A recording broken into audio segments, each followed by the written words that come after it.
And we are into a live stream, I think. Get the ring light on. There we go. Okay, cool. So, hello. Welcome to the stream. It's going to be a Stoke versus Leeds preview, but it's going to be very, very, very quick because it's Boxing Day. Got a lot of stuff to do, and I'm just going to go through this as fast as I can. I'll occasionally pop into the chat, but I've got a bunch of bullet points listed. We're going to talk about the match and make some predictions and hope that things go really, really well. So, first up, going to get right into it with a predicted lineup. We don't really have any news from Daniel Farke on this because his press conference was immediately after the last match. He didn't have the chance to sort of discuss anything with the press that had any sort of meaning behind it. There was no, well, we've played a couple of days ago. Turns out there's a niggle. None of that at all. No chance for it, which sucks. But that means that we just got to make a predicted lineup with guesses, to be completely honest with you, which is completely fine by me because that's what predictions are in the end. But if it's wrong, it's wrong. There's no way of getting this one right, I'd say. So, gonna say it's got to be Illan Meslier in net because let's be honest, that's how it works. He's not going to be rotated out because that's not how it goes. When it comes to Meslier next missing a game of football, I would put significant sums of money on that being in the FA Cup and then he'd be right back in for the next match. Lots of people want rid of Meslier. It ain't going to happen. That's not how it works. Next up, I would probably say a backline of Bogle, Rodon, Ampadu and Byram. I wouldn't want to rush Strauch back just because you don't want to take that risk. He was on the bench in the last match, but I still wouldn't want to push it too hard. In front of that, you probably sit with Tanaka and Rothwell just because, again, you put Ampadu back in defence. Not really got a senior midfielder to take that spot. In front of that, we've got some significant changes. I think it's probably a good time for Largi Ramazani to start, with Brendan Aronson in the middle. Again, I know we're often not fans of Aronson in the middle, but I wouldn't want to rotate him out right now because we've not really got a replacement for that unless you consider Pirro a 10 or you want to play one of the wingers in there, but the wingers are already playing a lot of football. Probably also play Manor Solomon on the left-hand side, purely because of reasons I'll get into when I talk about Stoke. Up top, I'm going to go with Mateo Joseph, purely because Mateo Joseph is different to Pirro. Joseph is more likely to get into those number 90 positions in the box where he's going to finish off chances. I don't know whether or not he'd be as good at creating the chances in the first place as Pirro, because Pirro is the 10-9 hybrid thing. But I would probably lean Joseph for this one because Stoke I can see sitting relatively further back compared to us. We do need to talk about Stoke's recent form. And this is weird because they've not won at home in their last 4 home matches, which is significantly worse than I thought it would be for Stoke. I thought Stoke were genuinely like Fortress Britannia or whatever it's called now. The Fortress Bet365 sounds significantly worse, so sod it. But that's not been the case. In addition to that, their style of play is not what I expected to see. They often hold quite a lot of possession. Their average throughout the season is 49.5-ish, but against sides that will genuinely play against them, they're not often ceding possession, so having a quick look. They played Sunderland, had 55% of the ball. Preston, 58%. Preston like to play against you, which is odd. Let's have a quick look at some of the other examples that I had down that I've forgotten. Thanks, brain. Borough, 50-50, another example. It's a case of they will like to have the ball and they will like to play with it. They are most deadly when they don't have it, ironically. So, for example, against Borough in the second round of the EFL Cup, Borough knocked us out in the first round. They beat Borough 5-0 with 34% of the ball. They are happy to just cede possession, let the other side play at them, and then hit on the counter. But if it's not going to be that kind of situation, they're not going to complain either. It will work out for them either way. The one big threat that I think we need to look out for, I do think we've got more than enough to hold them out, but the big threat that I think we need to keep an eye out for is Tom Cannon. He is absolutely lethal. He's very, very accurate, 40-odd% shot accuracy, and their top scorer this season so far. He has scored, I'm just going to double check, 8 goals in the league alone this season. And in all competitions, let's have a quick look. Thank you very much, Baby Zebra, for being a member for 11 months, by the way. And in all competitions, he's got himself 9. So he is the big threat with Manhoef, who is a sort of winger midfielder kind of thing, scoring 5. Need to keep an eye on those players. If we're able to keep them quiet, I genuinely think we'll be completely fine.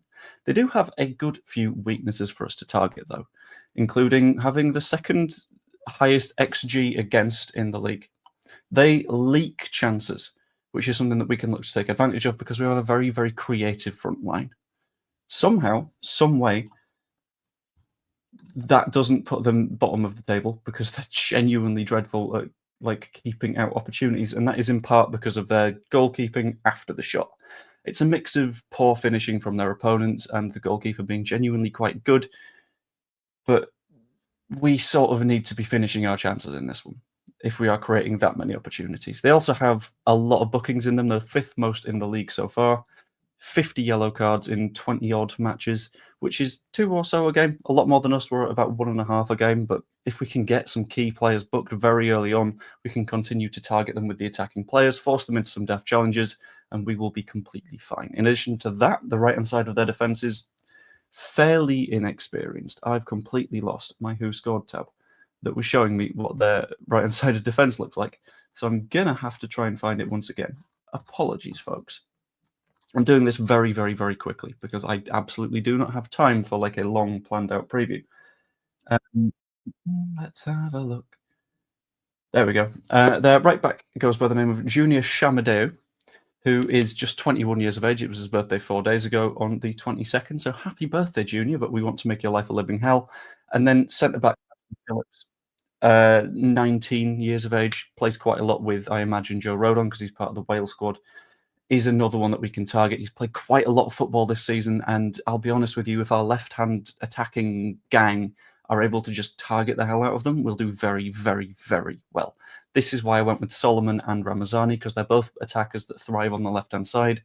Yeah, you can ship them out to the right every once in a while, just for a little bit of rotation, but if you can change up the threat that is going at those right-backs, that'll be fantastic for us. We can cause a lot of problems, and ultimately, we can break them down. Merry Christmas, Ricky. In addition to that, we got to talk about what exactly Leeds United need to do to win this match. So first off, we just need to be clinical.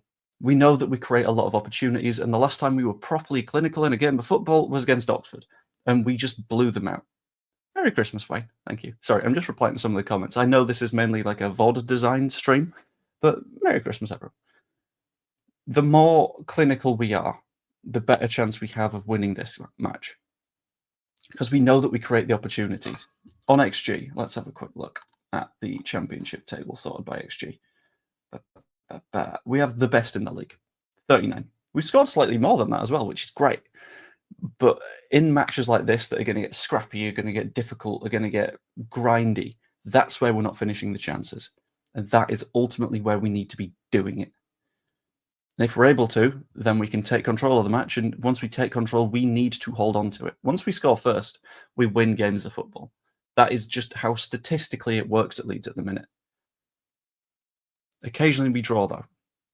And that's a problem. Because if we let control of this match slip out of our hands, we have a chance to become very Leedsy on the road. And that's not what we need to see here. To do that, we need to just block out the stupid mistakes, because that's what's been happening recently. Preston's goal against us was a series of stupid mistakes stacking on top of each other, leading to Preston goal, and us having to fight our way back into the match. The one against Blackburn was a very, very clumsy, lazy tackle by Tanaka that gave away a penalty. They're in the lead. We can't break back through. Cut out those stupid mistakes, and our away form will improve, because it's the one-off little cock-ups time and time again that are putting us down. And the more we can avoid that, the better we'll be. So at the end of the day, just win, please. It'd make things significantly easier. Thanks, Leeds. So my prediction for this one, I'm going to go with a relatively comfy 2-0 Leeds win. I think we've got the ability, I think we've got the players, and I think we will have learned the lessons from the away games. And I think this is where that away form begins to turn around. People will afterwards obviously say, why didn't we win by more? But it doesn't matter. All that matters at the moment is that we win this game of football. And then we'll be good. And then we can push on to the next one, which is Derby, also away from home. That's not going to be the easiest of matches, but it's a match that we can win. And I think we set that tone right here, right now, by beating Stoke.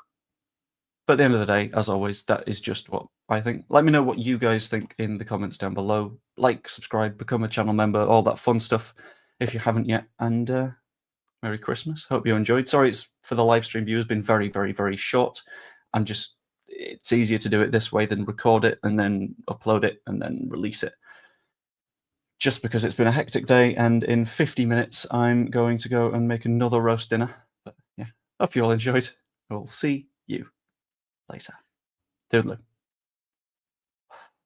Oh, I'm a stressed boy. Oh dear.